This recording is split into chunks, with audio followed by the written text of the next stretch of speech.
ബംഗ്ലാദേശിന്റെ മാപ്പിലേക്ക് നോക്കുമ്പോൾ ചിറ്റോഗ്രാം എന്ന് പറയുന്ന അവരുടെ ആ ഒരു ചിറ്റഗോങ് റീജിയൻ, ആ ഒരു പ്രദേശം ആ ഒരു പ്രദേശത്തിന്റെ ഏതാണ്ട് ഒരു വലിയ പ്രദേശം അതിർത്തി പങ്കിടുന്നത് ഇന്ത്യയുടെ ത്രിപുര, മിസോറാം എന്നിങ്ങനെയുള്ള പ്രദേശങ്ങളുമായിട്ടാണ്. മറുഭാഗത്ത് ബാക്കിയുള്ള കുറച്ച് ഭാഗം എന്ന് പറയുന്നത് മ്യാൻമാറിന്റെ നിയന്ത്രണത്തിലുള്ള ഭാഗമാണ്. അവിടെ ഇപ്പോൾ കൺട്രോൾ ചെയ്യുന്നത് അരാക്കൻ ആർമിയാണ്. പിന്നെ ഒരു ഭാഗം എന്ന് പറയുന്നത് ബംഗാൾ ഉൾക്കടലുമാണ്. ഇതിൽ ബംഗ്ലാദേശിന് കര അതിർത്തി എന്ന് പറയുന്നത് ചിറ്റഗോങ്ങുമായിട്ടുള്ളത് നമ്മുടെ ചിക്കൻ നെക്ക് കോറിഡോറിന്റെ കാര്യം പറയുന്ന പോലെ ഒരു നാരോ സ്പേസ് ആണ്. ഒരു ചെറിയൊരു കണക്ഷൻ മാത്രമേ ഉള്ളൂ സത്യത്തിൽ കരയുമായിട്ട് ബന്ധപ്പെട്ട്. ഇന്ത്യ വിചാരിക്കുകയാണെങ്കിൽ കുറച്ച് ടൈം എടുത്തിട്ടാണെങ്കിലും ഭാവിയിൽ ഈ പ്രദേശത്തെ ചിലപ്പോൾ ഇന്ത്യയുടെ ഭാഗമാക്കി മാറ്റാൻ കഴിയും. നമുക്കൊരു സൈനിക നീക്കം ഡയറക്റ്റ് നടത്തിയിട്ട് അത് പിടിച്ചെടുക്കാൻ പറ്റില്ല, കാരണം ഇതൊരു അന്താരാഷ്ട്ര വിഷയമാണ്. പക്ഷേ ഇപ്പോൾ ഈ ചിറ്റഗോങ്ങിൽ ഒരു പ്രശ്നം ഉണ്ടായിരിക്കുകയാണ്.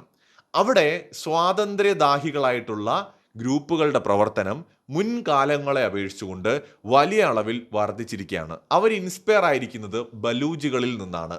ബലൂചിസ്ഥാൻ എങ്ങനെ പാകിസ്ഥാന് ഒരു വലിയ തലവേദനയായിട്ട് മാറുന്നോ ആ രീതിയിൽ ഈ ചിറ്റഗോങ് റീജിയണിലും വിഘടനവാദ പ്രവർത്തനങ്ങൾ ശക്തമായിരിക്കുന്നു എന്നാണ് ഇപ്പോൾ പുറത്തു വരുന്ന റിപ്പോർട്ടുകൾ.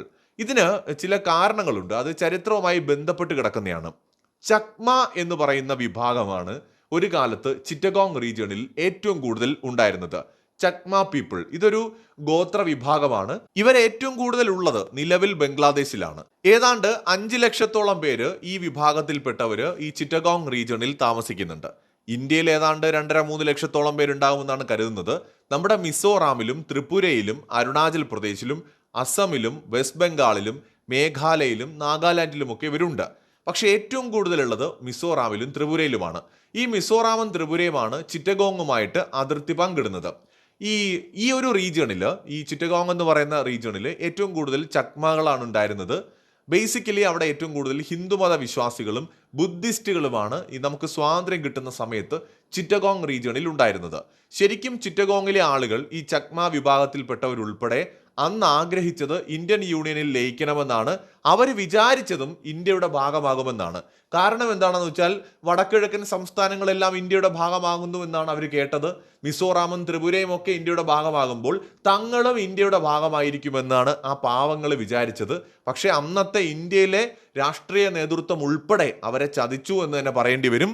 സ്വാതന്ത്ര്യം കിട്ടുന്ന സമയത്ത് ഈ ചിറ്റഗോങ് റീജിയണിൽ ഉയർന്നത് ഇന്ത്യയുടെ ത്രിവർണ്ണ പതാകയാണ്. പക്ഷെ പിന്നീടാണ് ആ പാവങ്ങൾ അറിഞ്ഞത് ബംഗ്ലാദേശിന്റെ ഭാഗമായിട്ടാണ് അവർ മാറിയിരിക്കുന്നത് എന്ന്. ബംഗ്ലാദേശിന് വലിയ പോർട്ടുകൾ ഇല്ല എന്നൊക്കെ പറഞ്ഞുകൊണ്ട് ഈ ഒരു പ്രദേശം, അന്ന് ബംഗ്ലാദേശ് അല്ല, ക്ഷമിക്കണം, അന്ന് പാകിസ്ഥാനാണ്. അപ്പോൾ പാകിസ്ഥാൻ ഈ ഭാഗത്ത് ബംഗാളിൽ വലിയ പോർട്ടുകൾ ഇല്ല എന്ന് പറഞ്ഞുകൊണ്ട് ഈ ഒരു ചിറ്റഗോങ് റീജിയൻ കൂടി അവർക്കന്ന് നൽകപ്പെടുകയാണ്. അന്ന് അതിനെ ശക്തമായിട്ട് എതിർത്തുകൊണ്ട് നമുക്ക് ആ ഭാഗത്തെ നമ്മുടേതാക്കി നിർത്താൻ കഴിഞ്ഞില്ല. കാരണം വിഭജനത്തിന്റെ ബേസിക് ആയിട്ടുള്ള റൂൾ എന്ന് പറയുന്നത് മതമായിരുന്നു. പ്രത്യേകിച്ച് ഈ ഒരു റീജിയൻ കംപ്ലീറ്റ് എന്ന ബ്രിട്ടീഷ് ഇന്ത്യയുടെ ഭാഗമായിരുന്നു. അപ്പോൾ ബുദ്ധിസ്റ്റുകളും ഹിന്ദുസും കൂടുതൽ ഉണ്ടായിരുന്ന ഒരു റീജിയൻ എന്ന നിലയ്ക്ക് ശരിക്കും ഇത് ഇന്ത്യയുടെ ഭാഗമാകേണ്ടതായിരുന്നു. പക്ഷെ അന്നത്തെ പലതരത്തിലുള്ള രാഷ്ട്രീയ നീക്കങ്ങളിൽ പാവം ചക്മ വിഭാഗത്തിൽപ്പെട്ടവരുടെ ശബ്ദം ആരും കേട്ടില്ല. അവരാഗ്രഹിക്കാതെ, അവിടെയുള്ള ജനങ്ങളിൽ ബഹുഭൂരിപക്ഷവും ആഗ്രഹിക്കാതെ അവർക്കന്ന് പാകിസ്ഥാന്റെ ഭാഗമാകേണ്ടി വന്നു. പിന്നീട് അവർ നേരിട്ടതെന്ന് പറയുന്നത് സമാനതകളില്ലാത്ത അനീതിയാണ്. പാകിസ്ഥാൻ പട്ടാളം അന്ന് ബംഗാൾ പ്രദേശത്ത് ബംഗ്ലാദേശിൽ നടത്തിയ അടിച്ചമർത്തലുകൾ, അതാണ് 71-ലെ യുദ്ധത്തിലേക്ക് നയിച്ചത്. അതിൽ വലിയൊരു അളവ് സഹിക്കേണ്ടി വന്നത് ഈ ചക്മ വിഭാഗത്തിൽപ്പെട്ടവരാണ്.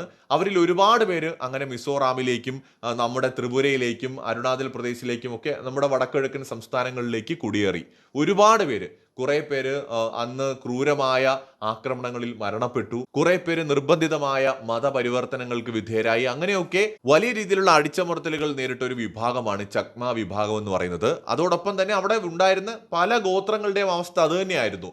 ചക്മ എന്ന് എടുത്തു പറയുന്നു മാത്രം, ഒരുപാട് ഗോത്രങ്ങൾ അവിടെ ഉണ്ടായിരുന്നു. ഈ ഗോത്രങ്ങളെല്ലാം കൂടെ ഏതാണ്ട് 97% അവിടെ ഉണ്ടായിരുന്നു. 98% വരെയൊക്കെ ഉണ്ടായിരുന്നു.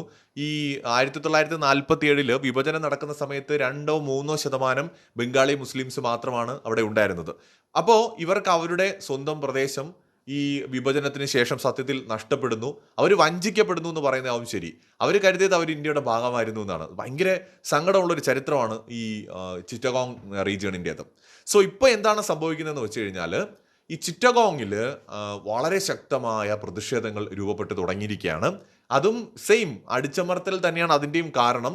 ബംഗ്ലാദേശിൽ അവിടെ ഉണ്ടായിരുന്ന ചക്മ ജനത നേരിടുന്ന അടിച്ചമർത്തലുകൾക്കെതിരെ അവരിപ്പോൾ ശക്തമായി പ്രതികരിക്കാൻ തുടങ്ങിയിരിക്കുകയാണ്. 1947 തങ്ങൾക്ക് നേരിട്ട ചതി, അത് ആ തെറ്റ് തിരുത്തണമെന്ന് ആഗ്രഹിക്കുന്ന യുവാക്കളുടെ എണ്ണം വർദ്ധിച്ചു വരികയാണ്. എന്ന് വെച്ചാൽ ഈ ചിറ്റഗോങ് യഥാർത്ഥത്തിൽ ഇന്ത്യൻ യൂണിയന്റെ ഭാഗമാകേണ്ടതായിരുന്നു എന്ന് വിശ്വസിക്കുന്നവരാണ് ഇപ്പോഴത്തെ ഈ ചക്മ തലമുറയിൽപ്പെട്ട പലരും എന്ന് കാണാൻ കഴിയും. സോ ഈ ബലൂചിസ്ഥാനിൽ എങ്ങനെ പാകിസ്ഥാനെതിരെ ശക്തമായ പ്രതിഷേധങ്ങളും മിലിറ്റന്റ് ഗ്രൂപ്പുകളുടെ ഇടപെടലുകളും ആക്രമണങ്ങളും ഉണ്ടാവുന്നു, ആ തരത്തിലേക്ക് പടിപ്പടിയായിട്ട് ചിറ്റഗോങ്ങിലും, അത് ചക്മ വിഭാഗം എന്ന് മാത്രം നമുക്ക് പറയാൻ പറ്റില്ല, അവിടെയുള്ള ഒരു വലിയ വിഭാഗം ജനത ചിറ്റഗോങ്ങിനെ ഇനി ബംഗ്ലാദേശിന്റെ ഭാഗമായി തുടരേണ്ടതില്ല എന്നും വേർപെടുത്തണമെന്നും ആഗ്രഹിക്കുന്നുണ്ട്.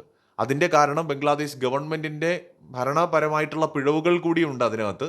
ഒപ്പം ചരിത്രം കൂടി ചേരുമ്പോൾ തീർച്ചയായിട്ടും വലിയ പ്രതിസന്ധി ഭാവിയിൽ ബംഗ്ലാദേശിനും ഉണ്ടാകാൻ സാധ്യതയുണ്ട്. കാരണം അരാക്കൻ ആർമി ഒരു തരത്തിലും ബംഗ്ലാദേശിനെ സപ്പോർട്ട് ചെയ്യാൻ പോകുന്നില്ല.